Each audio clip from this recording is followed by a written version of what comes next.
In the darkest nights, we find our light. Battered souls, but we won't lose sight. Surviving together, never alone. Through every trial, we carry on. Surviving together, never alone. Through every trial, we carry on. Surviving together, we stand tall. United forever. Strength and courage will overcome. Oh, surviving together, victorious, and never alone. Hand in hand, we'll face the unknown. We see you, we hear you, and we believe you. Hey everyone, how you doing on this Wednesday night? I was looking for something in my notebook and I can't seem to find it. I know I've got it somewhere. So welcome to Surviving Together, a safe space for trauma survivors to connect and come together on their healing journey, as well as providing trauma-related education for all. Hi, John. Hi, Crystal. How are both of you guys doing tonight? We are going to do some more trauma talk tonight. It is going to be, so this trauma talk I started last week, and it's not going to be a weekly thing, but can't find what I'm looking for in there. I'm going to have to use this other one. It's messy in here, but we'll just have to do it. So it's not going to be a weekly thing, but I did get some good feedback from it. There were a lot of people who were interested in what some of these people, you know, on Reddit had to say and what, you know, their stories were. So kind of different instead of just your stories or mine, you know, being able to hear it from another perspective and answer some questions. Sorry, guys, if you can hear me flipping in through here. I'm looking for my trauma and sleep section, which, you know, it would be lovely if I was more of a computer person when it came to some of that. Oh, here we go. But I'm not. I'm still a paper person. If I, you know, even doing my book chapter, if I got stuck, I would print it out and I would take pen to paper, and just something about doing that just helps organize my thoughts better. So yeah, if I have a preference, I would much rather take notes on paper than I would on the computer. I would not be able to do school these days. They don't use notebooks for anything. Everything's on the computer. I don't know how they do it. It's just crazy. Hey, Indigo, how you doing? Yeah, you know, if I had thought that I was going to go back through this more, I definitely would. I mean, see, I have all these tabs, and these are for the different topics. I just didn't write the topics on the page because I was doing something different then. So I had a half a thought with that. Okay, I got to get my mouse out of the way here, or I'm going to keep trying to use it. So I'm going to move this out of the way here and pull this down so that I use the trackpad more. Because I only have 2 USBs on this computer instead of 3, so I can't have my mouse plugged in at the same time. It kind of sucks, but oh well. And I don't have like an adapter thing. Crystal is doing well. Just been quiet day, sleeping, playing games. Hey, you've been resting. That's great. I'm glad you took the time to do that. Hi, Tiff. How are you doing today? So before we get into today, and I'll probably announce it at the end again, like I do, but one, my chapter is done. It's submitted, and we will await the first round of edits, which I think I don't get back until next month, like the beginning of next month, maybe the first or second week or whatever. And then we have a couple of weeks to do that. And then they'll go to another round of edits. And the final round of edits just less like grammar and punctuation and spelling and things like that. It's not anything substantive. So just the one round of edits that I'm looking forward to see kind of how they look at it. I mean, they want to keep your voice, but of course, if you really screwed up, they're going to tell you, because this is something that obviously they'll putting out there as work. So yeah, so excited about that. So going along with that, you guys know that I've been doing my GoFundMe fundraiser, and I know so many of you have shared that link out and have also contributed and donated for it, and I thank you from the bottom of my heart. I am going to get a post up here very shortly, within the next couple of days, because next Friday, so in 10 days, August 15th at 7 p.m. Eastern, I'm going to be holding a fundraiser event. And there are a bunch of different content creators who have offered to come on. And basically what we're going to be doing is we've got different things, either like I'm putting up 5 books. So if you donate $50 or more, you can choose to get an autographed copy of my book as soon as those are printed, and I'll send that out to you. There's people who are contributing oracle readings and tarot readings, and there's a gal who does who I'm trying to lock her in, and she does like birth charts, and somebody who does art, and a guy from Creating Change. He was on here when we did music therapy, and he told us about his medical trauma journey, and he's going to be on with his guitar, and donate $10 and pick a song, and he'll play and sing a song for you. So just having a lot of fun. And I think we might have some games, and it's an ask me anything type of thing, anything about my life or any question that kind of comes to you. Just gonna be a free-for-all. Planning on doing it for a couple hours. We'll kind of see how things go with it, but it should be a good time. No trauma talk. If you can't donate, absolutely don't worry about it. We would just welcome you to join the community and join the chat and just have a bunch of fun with us. And minimum, if you can share out, once I do the community post, if you could share out the link for the fundraiser, for the thumbnail for it, which I will get up here just as soon as I get the post done. That would be tremendous. I don't have Facebook, so if anybody has Facebook, Instagram, TikTok, if you do have YouTube and share it out there, that's fine as well. But any of the social medias that you can share it out and encourage those people to share it out, that is one of the hugest ways that you can help me. So I'm really hoping to be able to raise a lion's share of the rest of the funds that are needed, because it looks like the hotel is going to be a little expensive. I'm waiting. They've picked the hotel, but we have not been told prices yet. They're in the middle of doing their Australia awards right now, the Women Changing the World organization. So I'm waiting to see if they've got like block room rates, because cross my fingers, that would be great. Yeah, I'm gonna see if Shine will come on too. What am I raising money for? It's for the book launch, for Getting Me to Vancouver.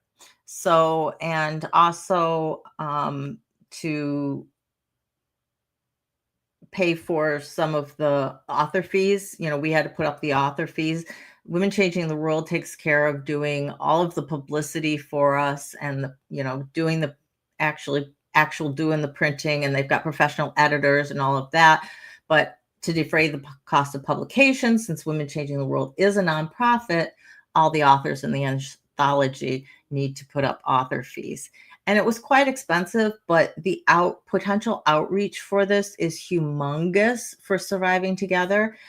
Even though this is my personal story and I couldn't really plug the channel with it, I was able to mention it, but I would be able to do that on as long as I'm there at the book launch where there's a speakers panel, and we'll be able to, all the authors who are there will be able to do a speech on their chapter. So there's huge, there was a huge incentive for me to A, do the book, and B, to get to Vancouver. Crystal asks, is there a possibility to do Airbnb? Maybe. I'm confirming that the hotel that they have is also where the event is going to be. And until I can get that information, I'm kind of dead in the water. And since I'm kind of hoping that the 15th is going to, bring in a chunk of change, cross our fingers, that'll give me a little ideas to kind of the money I have to work with, right? In order to get there, because it looks like all total looks like the flight's going to be about $600, and the cost of the hotel per night is like, so we'll see. I mean, with them being a nonprofit and with them booking, wanting most people to stay right there, they may have some great daily rates, block room rates. So we'll just have to see. And I know that getting all of that information from them while they were trying to do, all the last minute things for the Australia Awards has been crazy. So I did receive confirmation, though, that my award from April has been mailed. It's coming from Australia, so I have no idea how long it's going to take to get here, but it has been mailed. So hopefully sometime in the next couple of weeks, I'll be able to show it to you. I'm really excited about that as well. So that'll be on August 15th, Indigo. It's a Friday, so it's next Friday. Yep, the 15th at 7 p.m. Eastern till about 9. And I mean, if we're still going and we're jamming or whatever, I'll continue it on. That's fine. It's just be a good time. So, if anybody has anything that they think that they, want to contribute to it, let me know. But yeah, contributing by sharing it out is going to be one of the biggest things for me. The last thing I want to mention before we get into our Reddit questions here is Saturday is going to be a very special guest. I have titled it, I've done the thumbnail. Excuse me. I've done the thumbnail and it's titled, Is It Trauma? And we have a very special guest. Her name is Fern Ronay. She has started a YouTube channel. She's been doing a podcast for quite a while. And she, after many, many, many years, discovered that what she was feeling were trauma effects, and discovered what she had experienced before was trauma. And these aren't our typical, I had sexual abuse or my dad beat me or, things of that nature, but they're definitely trauma. So it's a way to, she's a perfect example of talking about personal experiences to kind of expand our understanding of what is trauma, right? So she's going to be on with us Saturday at 3 p.m. So that should be an awesome show on Saturday. So I hope you guys can join us for that. Indigo, you can do tarot. Okay. I'm kind of getting a list of everyone together and trying to kind of figure out, like donation amounts for different things. So that's what I'm doing through this week, until Monday. So I'll put you on the list and we'll see what comes up. Hey, LV, how you doing? Just let you know, I spoke with Fern today. We had a lovely chat this morning, and she's going to be, I don't know if you heard, she is going to be on with me on Saturday. So I do believe she's on with Tommy later tonight. So I plan to announce that there as well when I get off of here. So hope you guys can all join us for that. So yeah, we had a ALB, we had a great lawyerly chat. It was kind of fun because she's done doc review before, and that's what I'm doing right now. So we had a nice chat about that. So oh, it was fun. Okay. That's what I saw. And you can so much tell from your guys' interaction that you're so close. And I think that's just wonderful. She's, oh, her brother's your best friend. That's how you know. I gotcha. Well, yeah, then she's like your little sister. Absolutely. Yeah, she was sweet as can be. And it was funny. We were she took the bar the year after I did. So we've been in it the same amount of time. So it's pretty funny talking about our careers and kind of how we ended up not being in private practice anymore. So that was good. All right, let's switch over to our Reddit people a little bit and see who we have on our first one. Let me scroll down here just a little bit.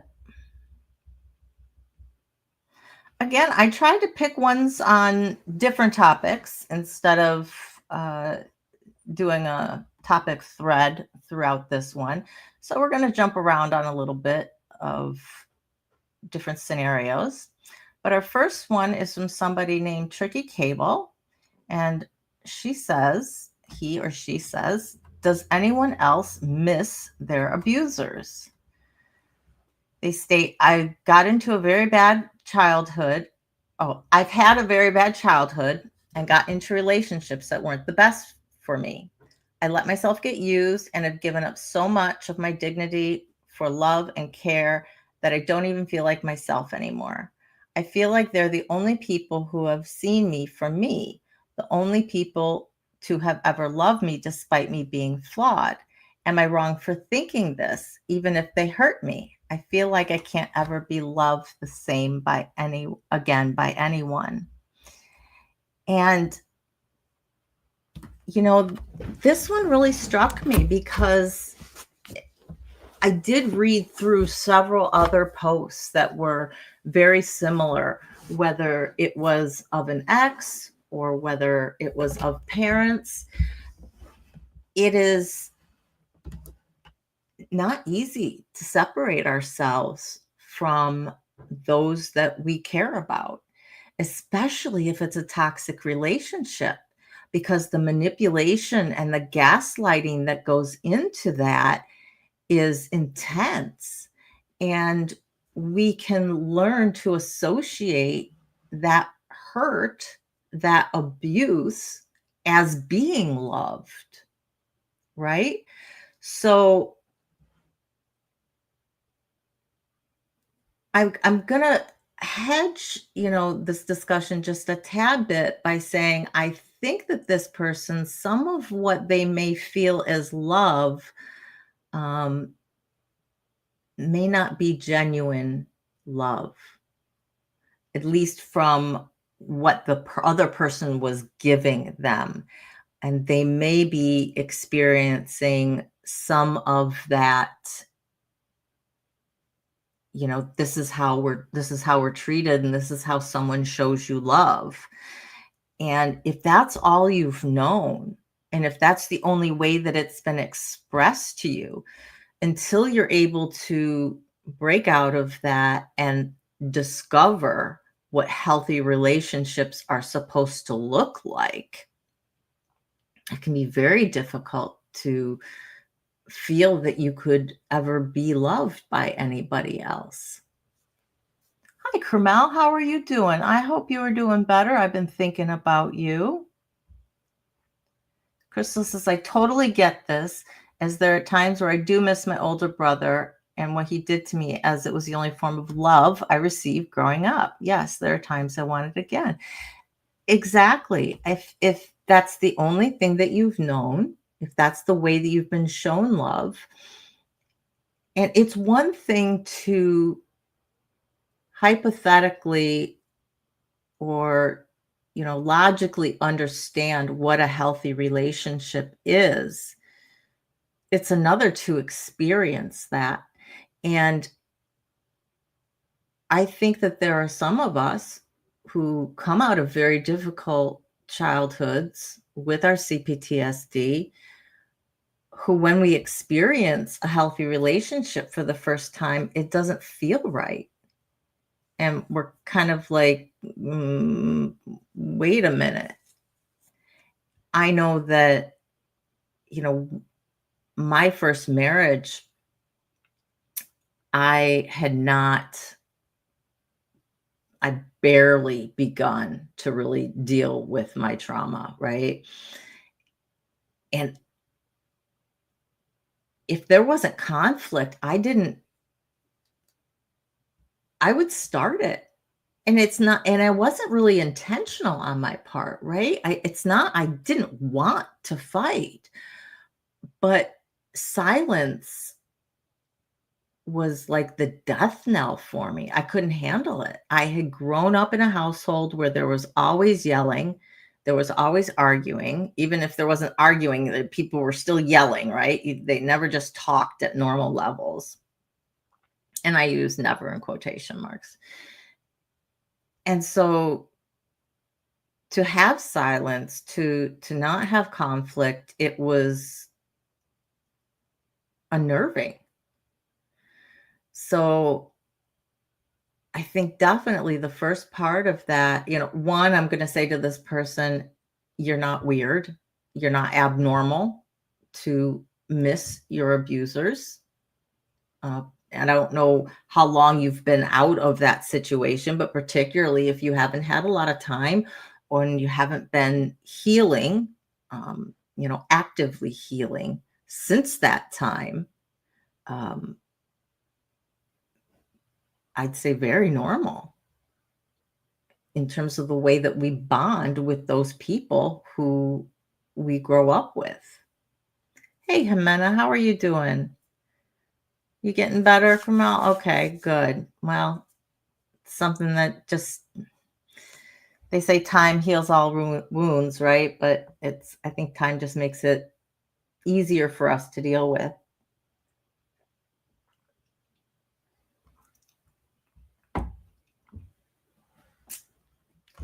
And that's why I think it's extremely important for people who are beginning their healing journeys, who have been in toxic relationships or have never been in healthy relationships, to be able to practice what healthy relationships look like with people on a platonic level first, instead of jumping right into a romantic relationship. Because we've seen it time and time again where people will get drawn into toxic relationships because that's what they know. And that's what's most comfortable. Like I said, when my first husband, I was a little unnerved about it. He definitely, we had our true issues, right? But the normalcy of some things was very odd for me. So this person, not alone, you're not crazy, you're not weird. And as you develop positive coping skills, as you understand what healthy relationships are like, I think it's going to be easier for you to understand that you are lovable for who you are, flaws and all. And as you go through your healing journey, some of those things that may be flawed may be healed as well. And it's really important, in my perspective, that when you're first opening in that can of worms and you're on that beginning part of your healing journey, just like they say in sobriety, like once you get sober, give it a year or two before you jump into a romantic relationship.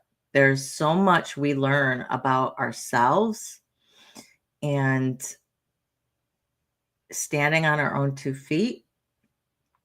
And particularly if we've lost our sense of self, which is so common for us who have gone through significant trauma, to be able to get that back, I don't feel like you can truly be present with somebody else unless you can learn to live with yourself first and understand who you are and what you want.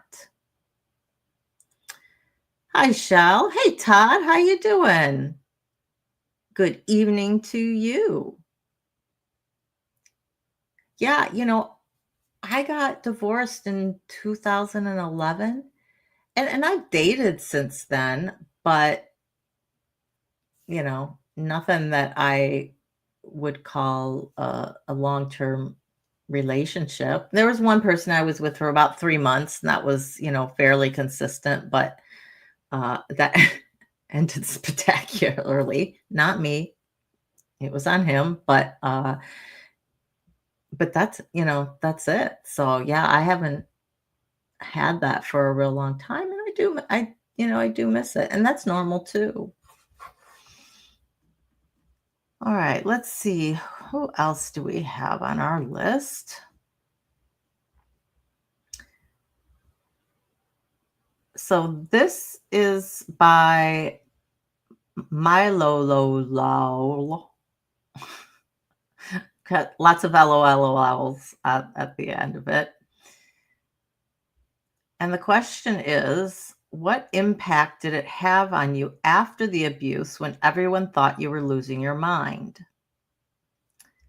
This person states, after the abuse, many people thought I was crazy just because I talked about it. And only now I am starting to realize its impact on me. I have this fear that whenever I speak about the abuse, everyone will think I'm just insane. On top of that, the abuse itself was so brutal that sometimes I have a hard time believing I actually went through all of it. And at times I fear that I'm going crazy, just like I was told I would. I really wish I had peer support. The first thing is I did reach out to this person and let them know about our channel and let them know that there is peer support here. And the second thing I said to them is, I'm so sorry that you had to go through your abuse, and you are absolutely not crazy. It is one of the reasons that I started this channel, so that we can hold space for each other, because if you've never been through trauma, it's really difficult sometimes to put yourself in an empathetic position to be able to listen to somebody else's trauma. So there's 2 parts that I want to address in terms of what this person said. The first part being that a lot of people don't want to hear about it, right? It's horrible. They don't know how to react. A lot of people are not prepared to be able to properly support a survivor. So they don't know what to say, they don't know what to do. And it's just kind of easier to pretend it doesn't exist, right? It's the reason that a lot of people who report, they're not believed. And it can be from wanting willful ignorance, that they don't want to believe that person because they don't want to believe that happened to that person, or that somebody was capable of perpetrating, such an act. And just wanting to keep their worldview as is. The other piece of that I want to address is that this person said they feel like the other people think that she's crazy, he or she is crazy or odd for actually talking about it. And if you've never dealt with a survivor, and if you don't have those skills to support a survivor, I can understand from somebody else's perspective how it might be weird to them that you'd be willing to talk about it.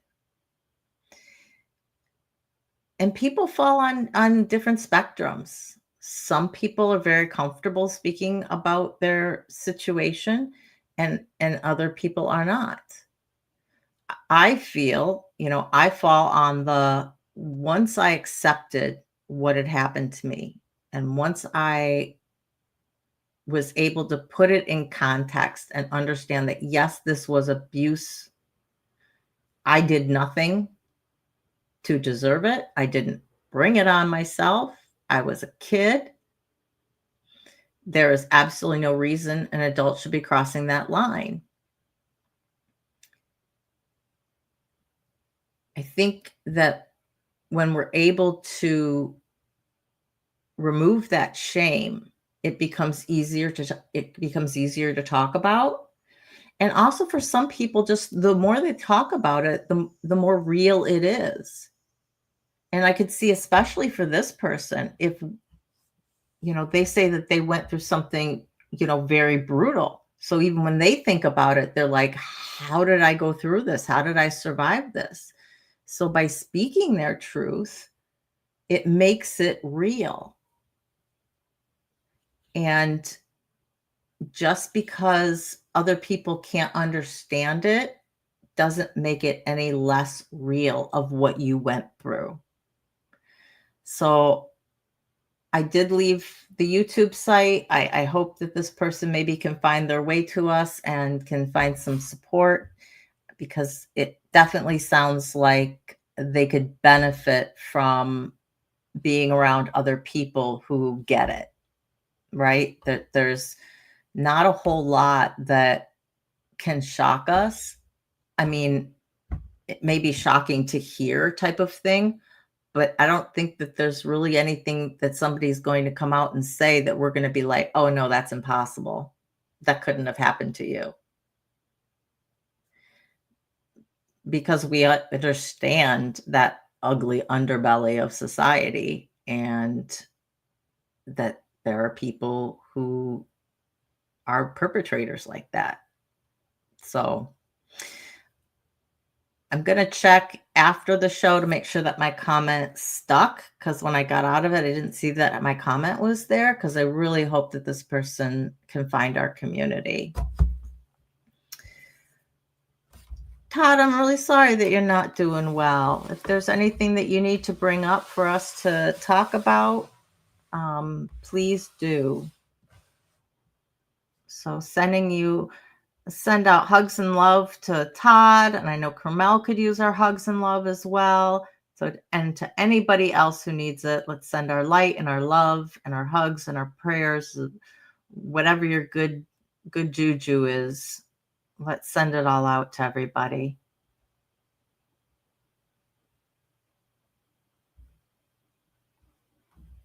Okay, either you guys got really quiet or my chat froze.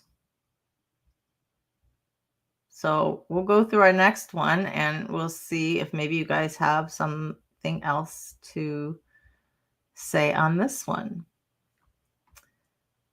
So this person, Warm Hours, asks, anyone have trauma-related nightmares? How do you prevent it? Trauma's intensified so much because of my toxic workplace that I'm even having nightmares more frequently. The ones that induce immense panic in my sleep and are very traumatic. I feel helpless, shunned, misunderstood. It's being triggered by trauma from my last workplace. Toxic, abusive place, which I just wanted to be done with and move away from any memory of that abusive, evil boss, but I still have to be affected by it because I need an employment verification letter. which she is refusing to give to spite me. So in my present, I am still tormented by her to the point where I'm having nightmares. Well, trauma-related nightmares are extremely common. No worries, Crystal. And so that's why I pulled out my notes on trauma and sleep, and where I've got some tips and tricks in here that I wrote down in terms of things that we can do to help ourselves in giving us the best possible outcome for potentially not having nightmares, at least, having the best possible sleep that we can. And none of these may work every night. And it's nothing that you can do in a vacuum, meaning you can't just do these things at night. You have to deal with the larger issue of what was toxic about it and being able to deal with the root of the problem. But these are some things that in the short term might be able to give you a little bit of peace. One is having a good nighttime routine. So going to bed at the same time, having the same steps that you do before you go to bed, making it as routine as possible helps you get into the mode that we're going to be going to bed, and making that as peaceful as possible. So when you start your nighttime routine, you've done everything else that you are going to do for the day. Now you're focused on getting yourself ready for bed. And we want this transition to be as peaceful as possible. Maybe you want to have some calming music on. You might want to try doing some yoga before bed. Just some light stretches, kind of get the tenseness of the day, any tenseness that you're carrying during the day. So by yoga, I mean just some light stretching. That can help. Doing some breathing exercises before bed. Again, we want to release as much tension from the body and get ourselves in the most relaxed state that you possibly can when you close your eyes to go to sleep. Because the calmer we are before we enter sleep, the better chance we have of being able to have a peaceful sleep.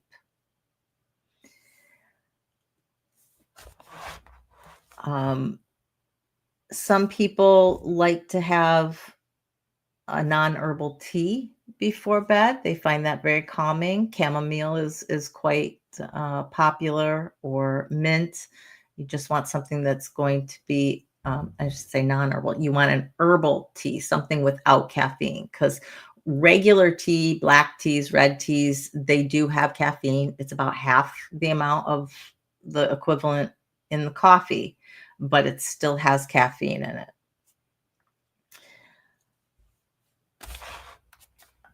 Some people like aromatherapy. If there's a particular scent that is calming to you. Lavender is one that people find very common. Taking a bubble bath with it, or perhaps an oil that you can rub into your skin, or just a diffuser in your room. But a scent that brings a sense of peace to you. I couldn't do lavender. That's an actual trigger for me, so I couldn't do the lavender, but I love the scents that are like rain or the sea. Any ones that they make that have rain or sea in the title are generally those ones that I'm attracted to, and I find those really peaceful. Having a cool environment. because our bodies sleep much better and we get into a deeper REM sleep, having a cool environment. So making sure that your room is not too hot, that you don't have too hot of covers for the time period that it is going to be incredibly important. I found that, like, right now, it's still pretty warm because I don't have air condition. So you could see I'm monkeying with my hair. I'm sorry, but it's hot. Um, I go to sleep with an ice pack. Sometimes I put it on my head, sometimes I put it on the back of my neck, um, or put it at the bottom of your feet. Back of your neck and the bottom of your feet are two of your best places to be able to cool down really quickly. And with my window open, it'll cool down later on in the night, but because I go to bed before midnight, before 11, um, it's often not cooled down enough. So that is definitely one of the things that helps me.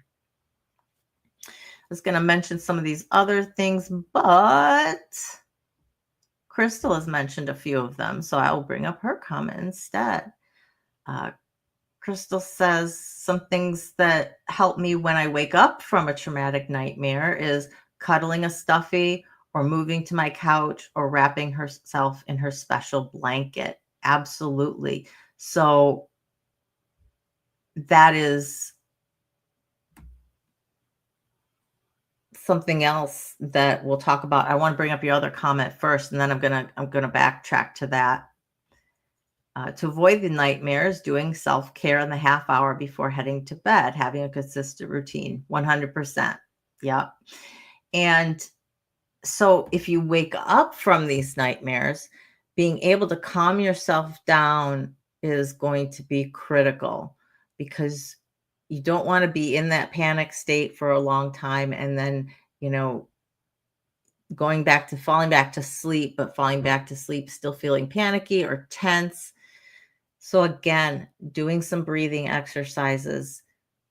As Crystal mentions, if you have a stuffy that you love, I don't care how old you are, if it brings you comfort, grab it. Some people find weighted blankets. They feel a big comfort with that because they feel like a hug. I've heard some people put together what they call a memory box, and it's their good memories. So it's something they keep by their bed. So when they've had a traumatic nightmare, they can open that up and then they can look and they can focus on different things that will bring about good memories for them. Breathing exercises, again, can be incredibly helpful. There are apps that are, meditations, guided meditations to help you fall back asleep. And basically, they're relaxation techniques. It's all about trying to get yourself, calming your nervous system down again and getting you back to baseline.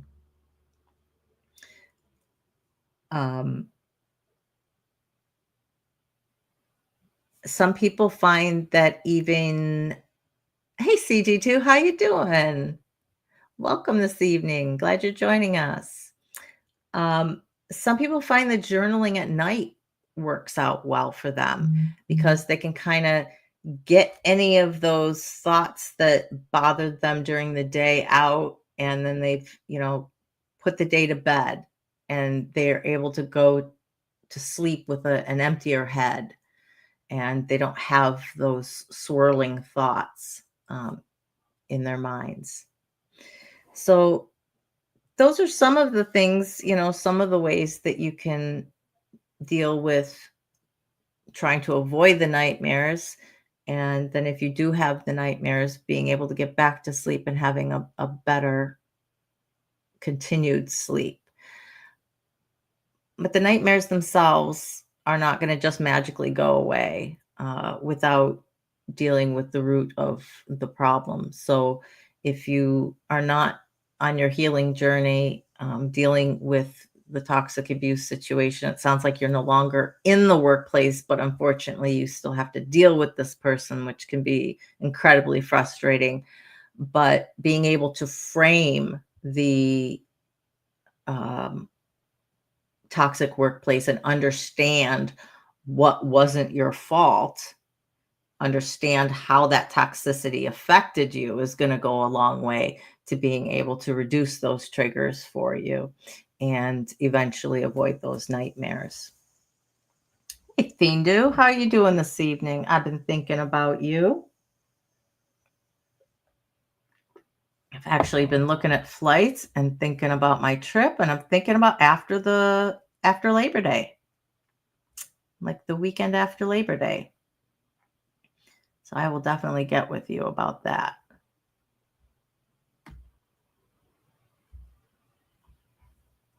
All right, let me scroll down here and let's see who we have next.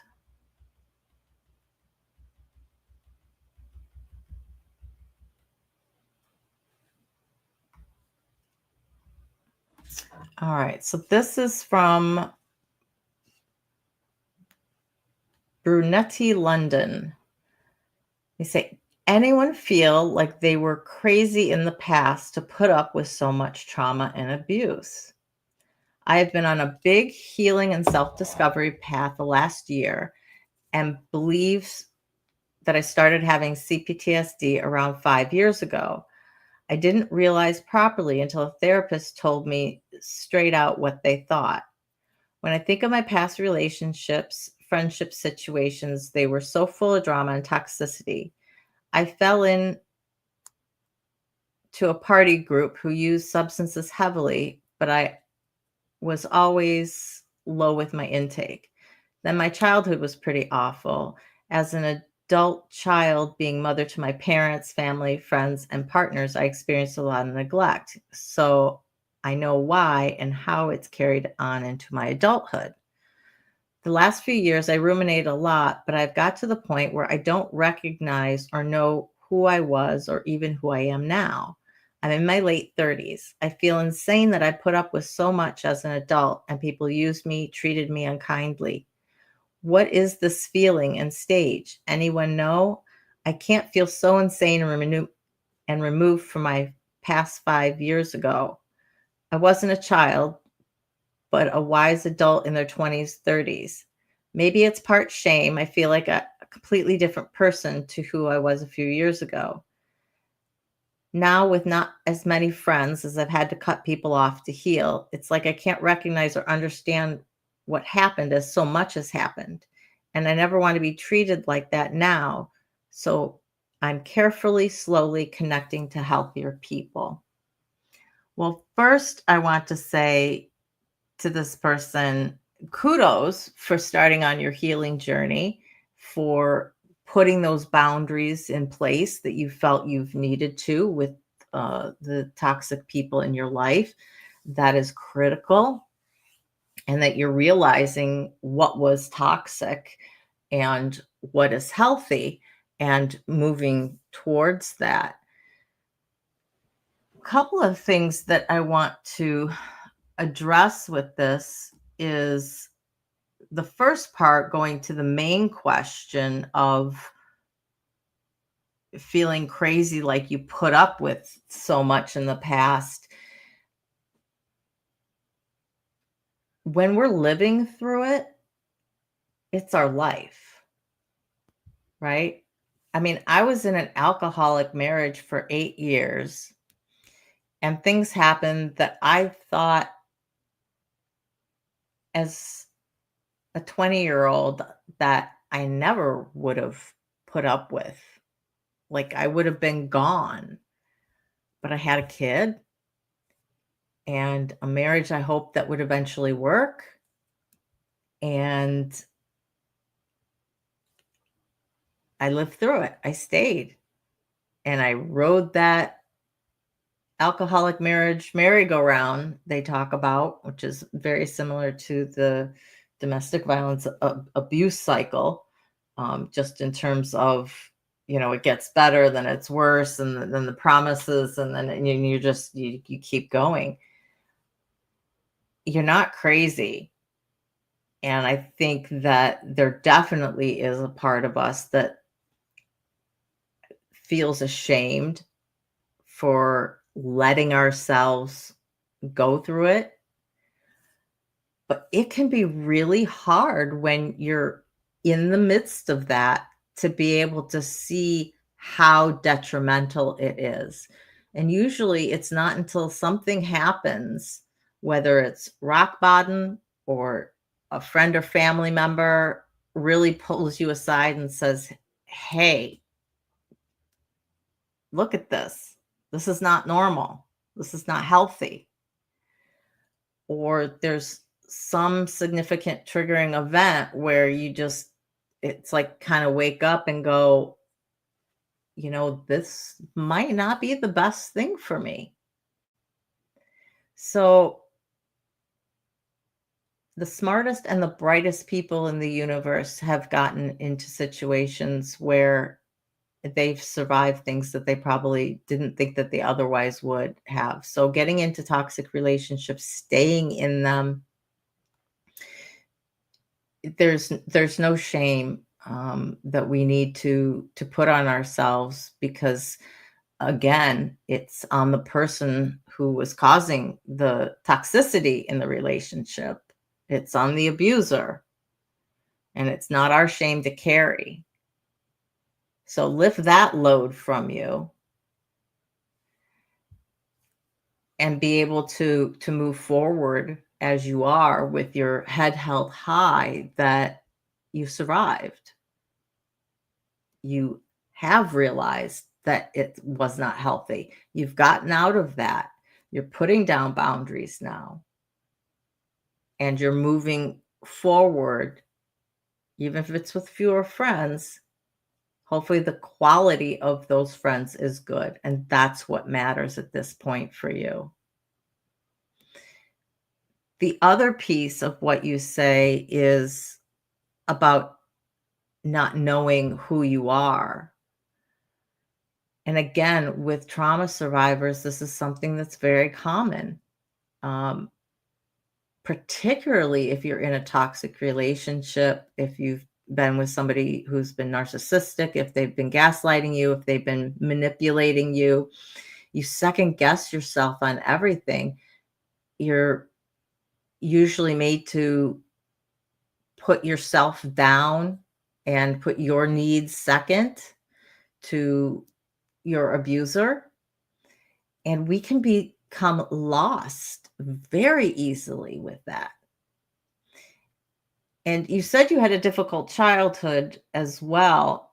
And so, without knowing exactly what happened with that, but it's very common with people with CPTSD to not develop a sense of their selves, because our brain chemistry actually changes, and it has to do with different parts of our brain. And basically, the two halves don't talk to each other like they should. And when we have traumatic events, our brain is shutting things down. And that is one of the reasons that EMDR has become so effective with people who have gone through traumatic events, who don't understand themselves, who don't have a sense of self.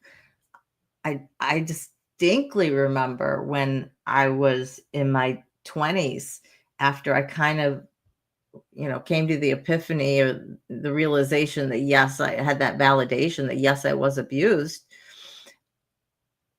of thinking about myself, and people would go, they'd be talking about subjects and be like, yeah, I think this and I think that, and I was like, I have no idea what I think. How can everybody have opinions about this? Where did you develop them? Is this because of what your family said, or how did you? I really, I felt lost, and it took a lot of work of healing that trauma and discovering myself. And I won't say it's freeing, but you are at the point where, you get to be anybody you want to be. And there is a certain freedom in being able to just explore the world and find out what you like and find out what you think about things. And as you come to realizations about what you think about particular topics, or you discover an interest in a subject or a hobby, I think this is where journaling can really help. Because as we put those thoughts down and as we reread them, I think it creates a narrative of who you are. So you're not nuts, you're not crazy. It's completely normal. And I'm just so happy for you that you're actually in a better place and moving towards recovery and healing. Now, I know I missed something that Thindu said as I was yabbering away. I'm going to try with my little trackpad to get up here. So the day I quit drinking that morning, I know I was going to be all over with immediately because of that monster.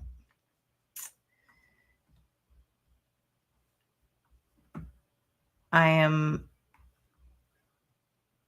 proud of you for quitting drinking. Very proud of you. It takes a lot to go through sobriety. And, that actually brings me to my very next Reddit post.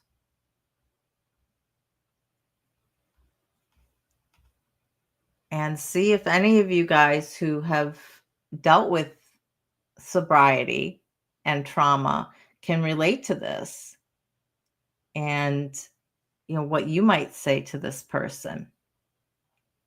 So Interesting Goat says, navigating CPTSD and sobriety. I began abusing alcohol when I was 12. In hindsight, I can clearly see that I was using alcohol to cope with CPTSD, although I would not understand what I was dealing with for 30 years. As long as I could drink, I could function, mask it socially. I'm now 42 and I've been sober for 2.5 years. Congratulations. But my CPTSD symptoms are crippling. It's as if I'm having to remember every negative experience I've ever had in order to feel the bad things that I've been suppressing all these years. These flashbacks keep me in a perpetual state of anxiety and shame. I also feel like I am ultra hyper vigilant, which makes any type of socializing feel threatening. I am able to get through a social event, but then it seems that I need a few days or a week to recover.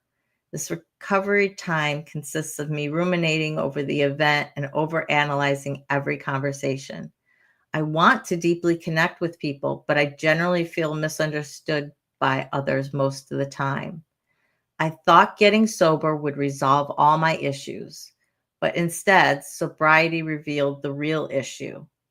I guess the point of this post is to see if anyone else dealing with CPTSD has found a way to cope with their symptoms in sobriety. Does it ever get better? Wow. So I think for anybody out there who has gone through a period of addiction and then has become sober, most often drinking to excess is a negative coping skill. We are using it to hide something, to numb some sort of pain.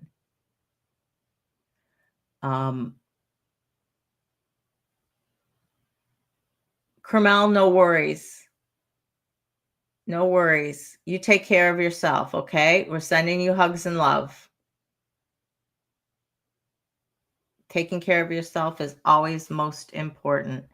And I should have put my trigger warning up, and I didn't. And that was my bad. So, sending hugs and love to you. Rest up. So, yeah, a lot of times once we stop masking our pain, what's underneath, whatever that trauma is, it kind of smacks us in the face. And I dealt with periods with my ex when he wasn't drinking, but he wasn't any better. And they call it being a dry drunk because you're not dealing with any of the underlying issues that you were trying to numb, right? And that can be with whatever substance that you're using, whatever addiction it is, I should even say, um, whether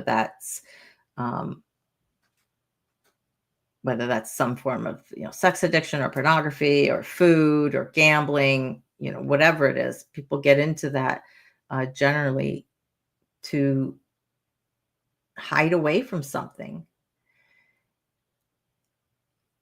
So, first off, again, kudos, congratulations for being 2.5 years sober because that is tough. Now you have the work of dealing with the CPTSD. Does it get any better? Yes, if you start healing and if you start addressing your trauma. There are ways that we can address the trauma effects. So the hypervigilance that you're feeling, the social anxiety that you're feeling, but just addressing the symptoms may make it easier to go through your daily life, but you're not truly going to heal instead of, if you don't do the work to get to those underlying problems. So yes, it does get better. Having a lot of positive coping skills in your toolbox can help you on that daily basis. It is not uncommon for us who have social anxiety to go to an event or have to be social and then need downtime. And some of us completely shut off and completely shut our brains off. And there are others who are like you, who just keep thinking about it and keep thinking about the social situation and what you did and what you did wrong or what you were feeling at the time. Because it's all that anxiety that's coming out because of it. So all of the coping skills that we talk about on here, really helpful, journaling, all of your soma-based exercises. EMDR can really help with the CPTSD. Your body-based exercises are all your things like dancing and humming and singing and yoga and physical exercise, getting out in nature, getting away from wherever you are when you're feeling anxious, moving to a different space, connecting with somebody. If you do have like one person who you can connect with if you need support on a particular day. So peer support can be extremely helpful, whether that's a family or a friend. Art therapy, animal therapy, talk therapy does work for some people. Some trauma survivors don't feel it's as effective. There's cognitive behavioral therapy, which is the main form of therapy. There's deep brain therapy, which I don't know a whole lot about, so I cannot speak to it. It's something I have not researched, but I know is a new therapy out there that some people are having some success with. But of all of these coping skills, they're things that we have to employ all the time. They're things we have to employ when we're feeling okay and not just when we're in crisis, because we need it to become second nature. And if you're not sure about them or how to use them or when to use them, I would really encourage you to have a list. I mean, just to make a list of like kind of all your available options, right? And you go through them, and some may never work for you, and you just cross that off the list. Some you may find work in certain situations and they don't work in other situations, or that same situation and it works one day and it doesn't work the next. And that's why it's important that we have different tools. So if one's not working, we can, reach for another. Breathing exercises, tapping, which is tapping on different acupressure points in our bodies in a specific way. Some people combine them with self affirmations, practicing gratitude, practicing mindfulness, trying to be present in our daily lives, meditation. These are all positive coping skills that you can use to help with any of your anxiety symptoms, any of the way that it expresses itself. Hypervigilance that's just our fight or flight, freeze, fawn. It's our system being super aware because of our trauma, and we need to try and calm that nervous system down. So that's one of the biggest things is that I would recommend is, one, tackling the root cause of these symptoms, and then also putting in place these positive coping skills to help you deal with your symptoms as you're beginning your healing journey and becoming able to deal with your trauma from your childhood. So that's what I would throw out there for you. So that was very well timed, Thindu. And it's something that it takes a lot of courage to face our past demons. And I believe that I read, yeah, you said these flashbacks keep me in a perpetual state of anxiety and shame. The anxiety is completely understandable, as is the shame. As I've said before, and I will say again, though, I am not going to invalidate your feelings of shame. We have all been there. But I am here to tell you that it's not yours to carry. Sometimes all we need is somebody to give us permission to say, it's not on you. Whatever it was, whatever happened, it's on the abuser. The perpetrator deserves that shame for having done that to a child. It does not need to be yours to carry. But I completely understand feeling that way. So that was the last thing that I wanted to say on that one. Let's see if I have another one here.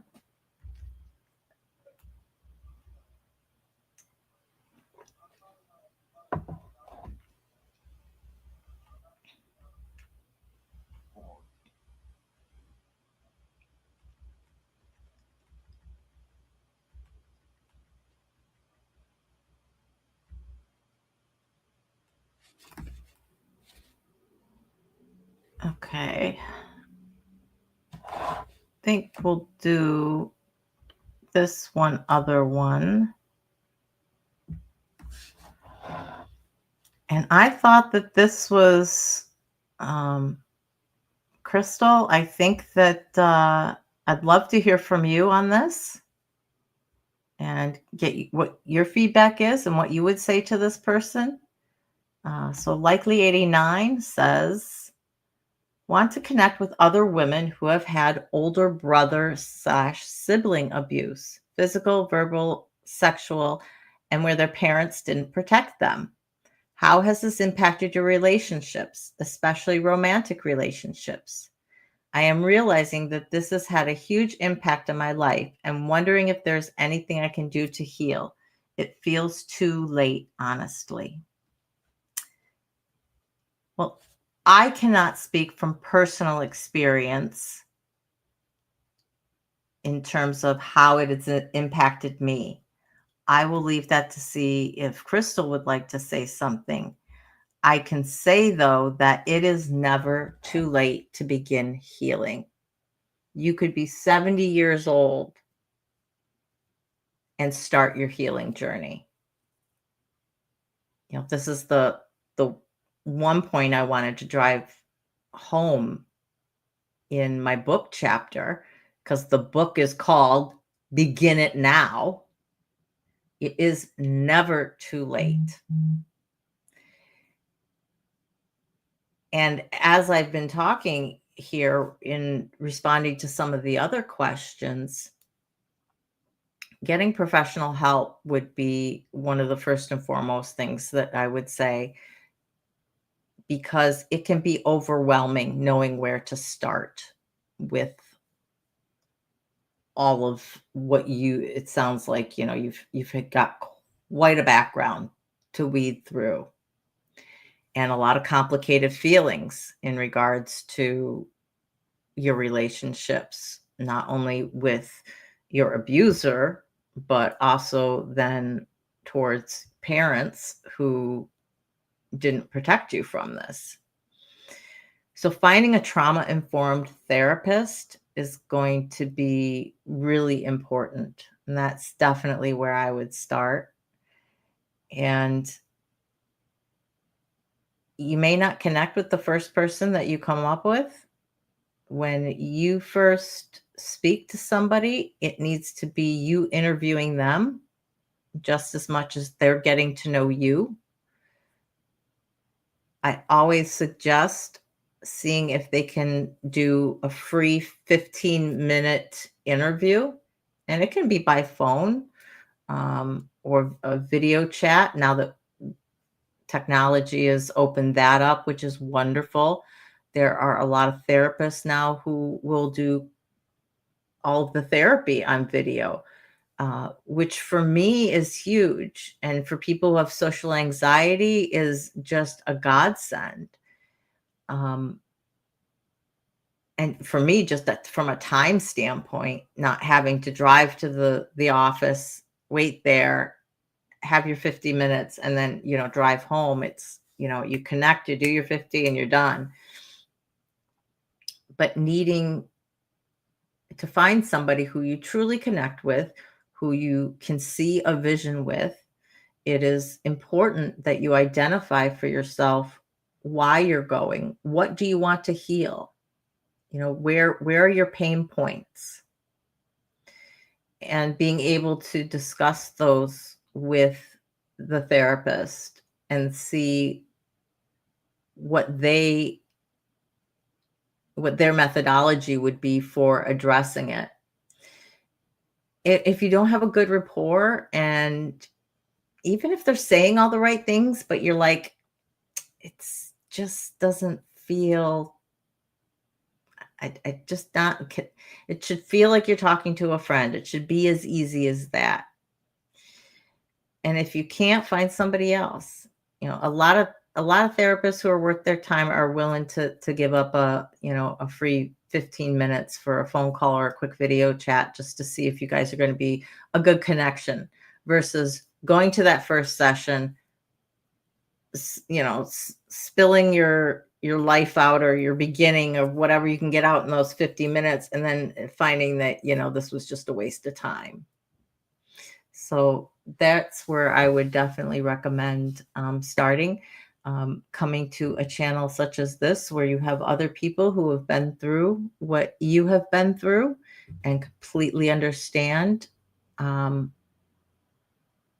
what it's like to live with CPTSD, We have people on here who have had sibling abuse. We have multiple members of our community who have had sibling abuse. And people such as myself who have had child-on-child abuse and not siblings.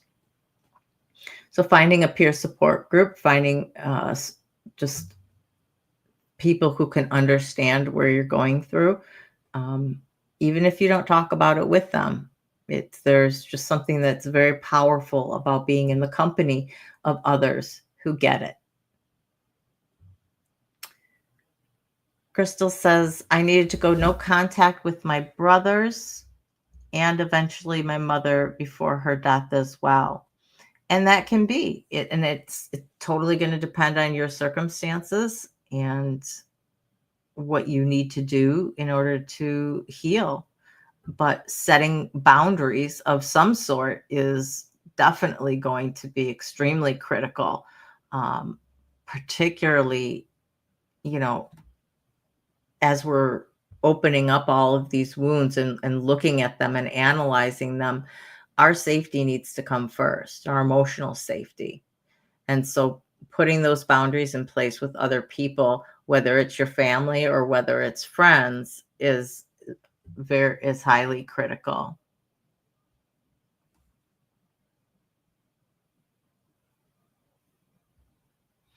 Crystal's, yes, it's affected friendships, but the right people in your life make all the difference. Having friends, therapists, and docs that understand and are there to support you is so important.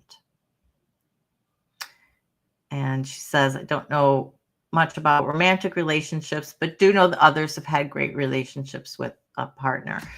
Certainly,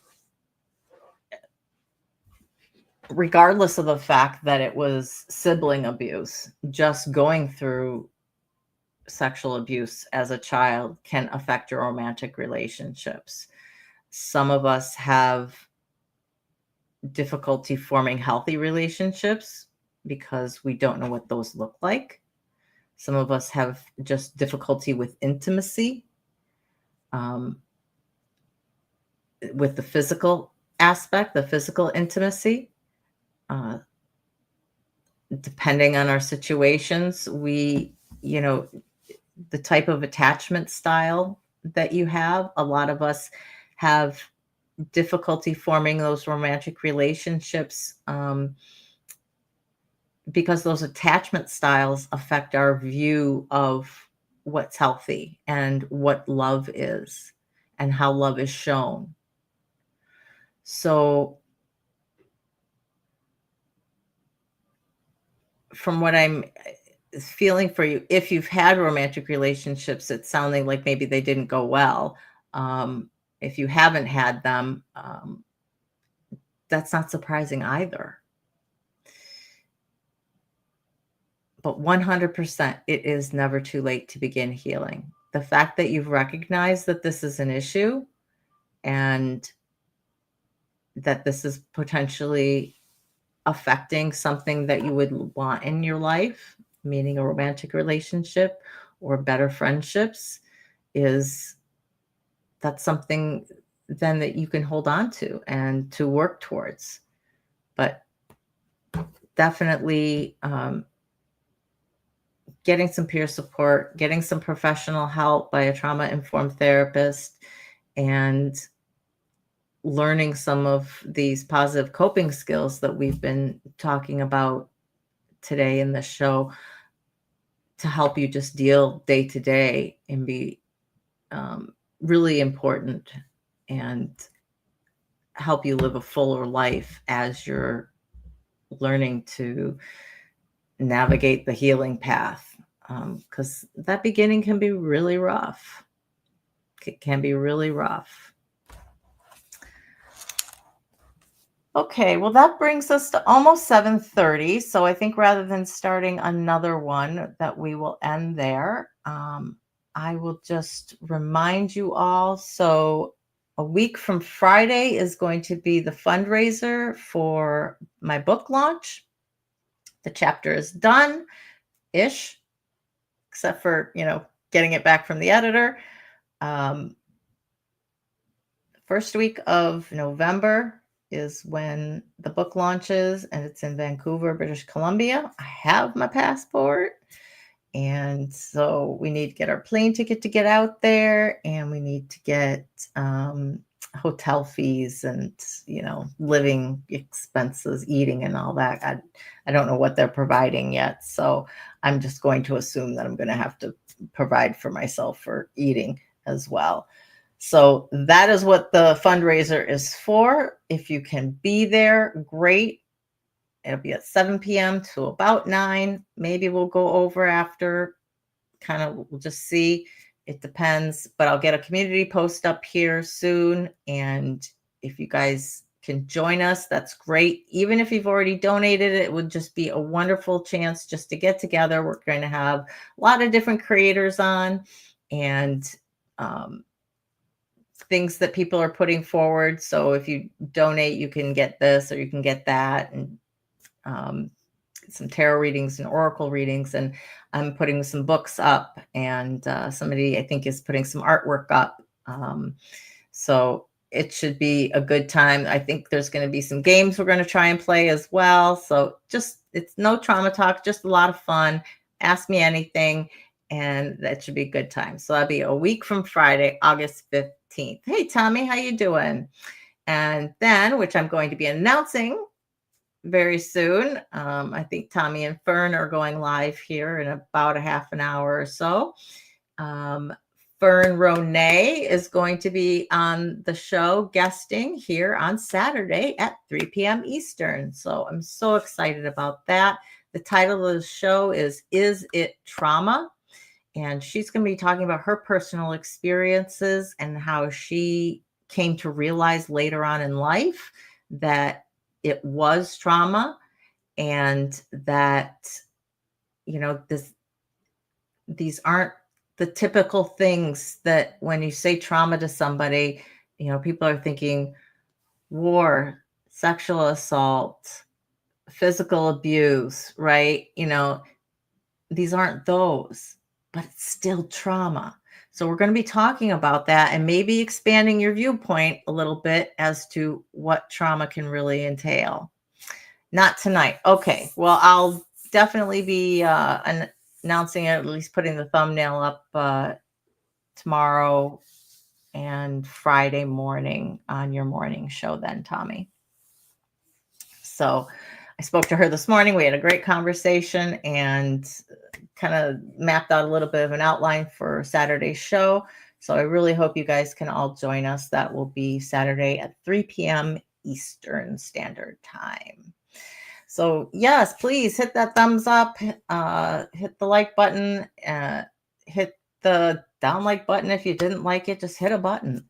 And if you haven't subscribed, please do so. We'd love to have you here from future shows.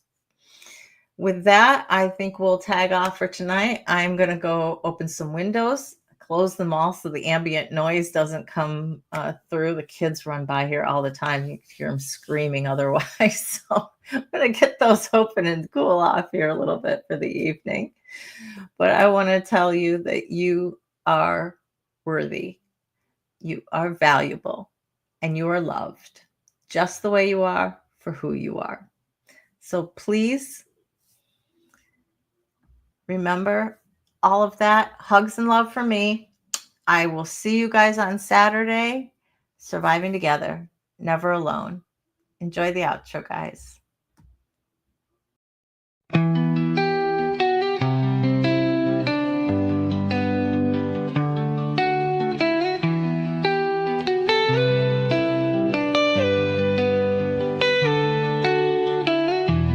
Through the fire, through the rain,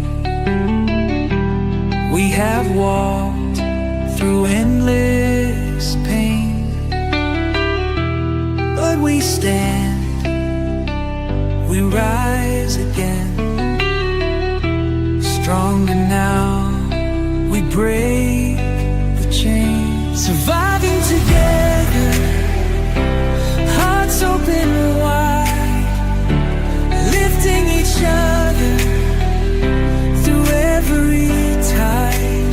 The past may have shaped us,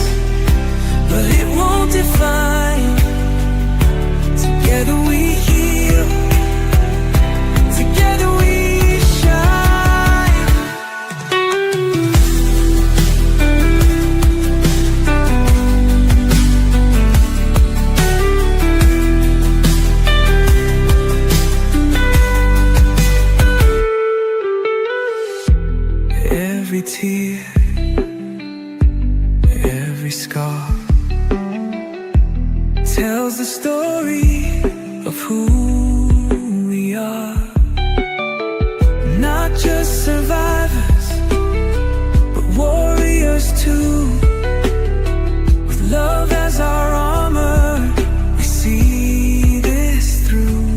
We see you, we hear you, and we believe in you. Surviving together, hearts open wide, lifting each other through every tide. The past may have shaped us, but it won't define. Together we heal, together we shine.